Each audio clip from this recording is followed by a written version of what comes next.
This is Rooted Cosmic Soul, sacrificing the patriarchy from a broom closet in the here and the there, offering rememberings in times of chaos and bullshit.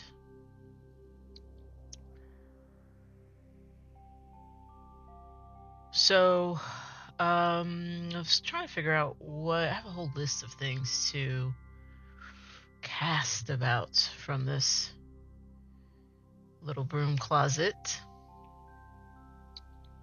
But I think as I progress, it's really important right now to be clear with a perspective on compassion and kindness, because I think as we move forward, I'm going to start mentioning it more and more because it's a way that I am attempting to live and deepen. And folks who know me, folks who work with me, know that I have this saying, remember to be compassionate and kind and do less harm to myself and to others, in that order. And that's actually going to be an episode. But embedded in that idea of doing less harm is this idea of compassion and kindness. And it's something that I've been talking about for a while in my work with folks that I do coaching with and all that, and, workshops and all that stuff. And I find myself having to remind people this real interesting misunderstanding about what compassion and kindness is. Compassion and kindness does not mean doormat. Compassion and kindness doesn't mean that I default into trauma-based behavior learned in a violence-based society that is Western culture, right? So compassion and kindness doesn't mean I fall into people-pleasing or fawning or accepting harm or bullshit. Compassion and kindness for me is more, like I say, it's really important to start with myself, that I'm seeking to deepen compassion and kindness that I have for myself and the ways in which I've been trained to think I'm not enough, to think I'm not worthy, to think I have to compete with others, compare myself to others, because that's Western culture. And unlearning that can be really tough. I don't think there's you learn 5 times 5 is 25. You've learned it. Compassion and kindness for self is more of like a practice every day. And part of that is a remembering to lean into that compassion and kindness. And so I think in these times of great harm and great danger and isolation and separation, and getting so many messages of how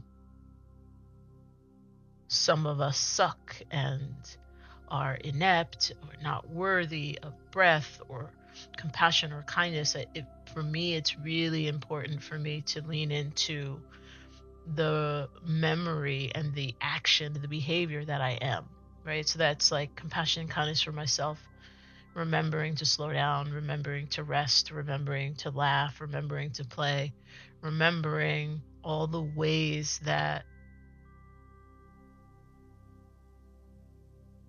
being human is a gift and not a burden. And so with this idea of compassion and kindness, it's interesting, right? I think it's a really beautiful opportunity to confront a white supremacy tenet of either or, the scarcity mindset. Because for me, compassion and kindness in reality is a both end. It's like, I believe in compassion and kindness. I'm also Gen X. So I'm also the one who believes in don't start none, won't be none. Right? So it's the both end.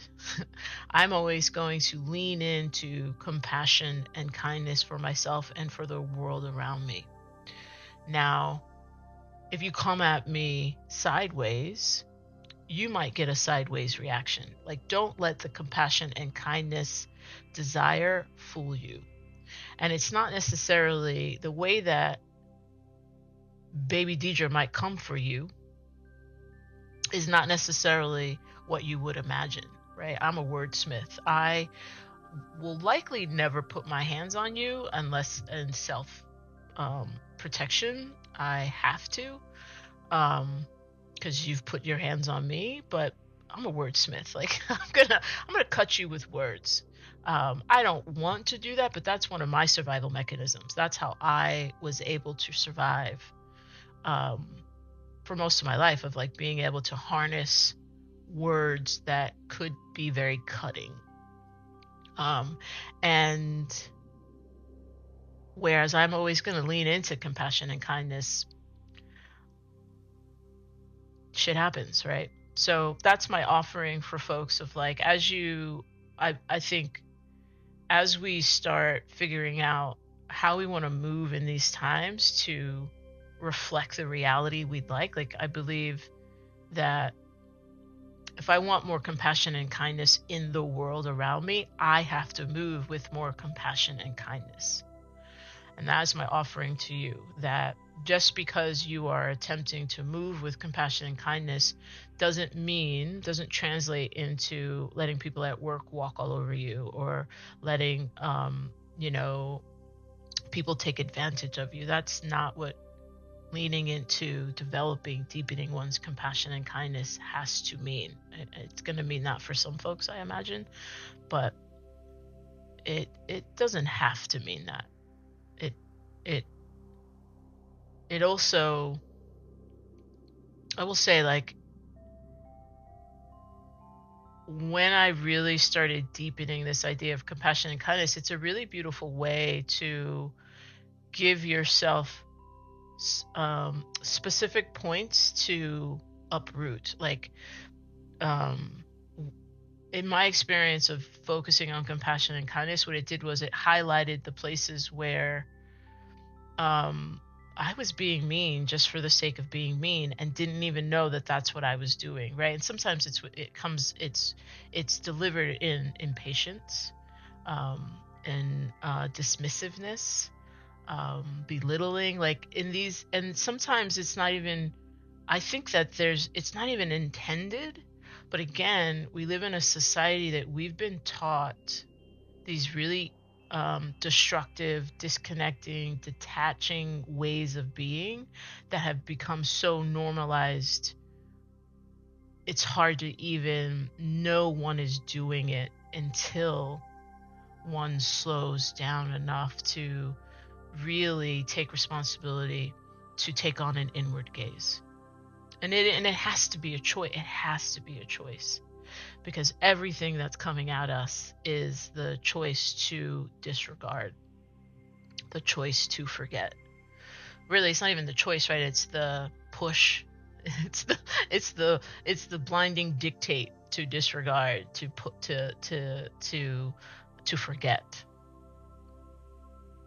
And so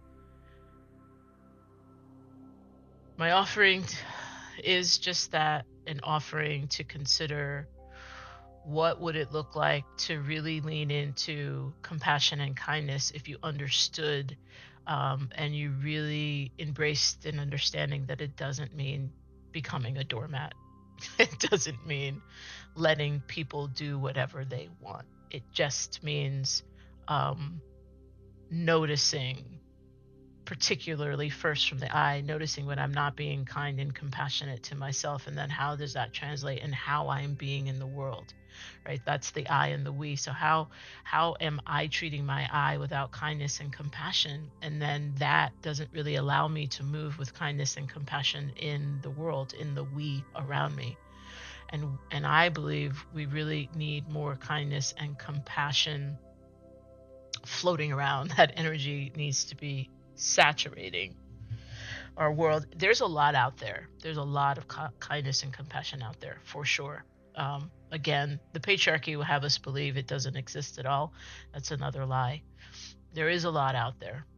And I think once, let me speak from the I on this one. Like, I definitely, the more I started building in to my world to be more compassionate and kind to myself, the more I started seeing it in the world around me, right? So it's like, you see somebody's blinker on, letting them go, instead of speeding up, letting them in instead of speeding up. Seeing someone needs to turn a right and it's a stop sign up above. Slow down, let them turn the right? Like, where you going? You ain't going nowhere. Noticing someone's in a rush at the grocery store and you're not really in a rush, let them go ahead of you. It's like little things like that make a difference, because it does, as trite as this might sound, it does make it easier to pay it forward. The person I smile at is more likely to smile at the next person they meet. And that's the beauty of compassion and kindness in a world that's lacking it. It's actually really easy to make it flow and move between us.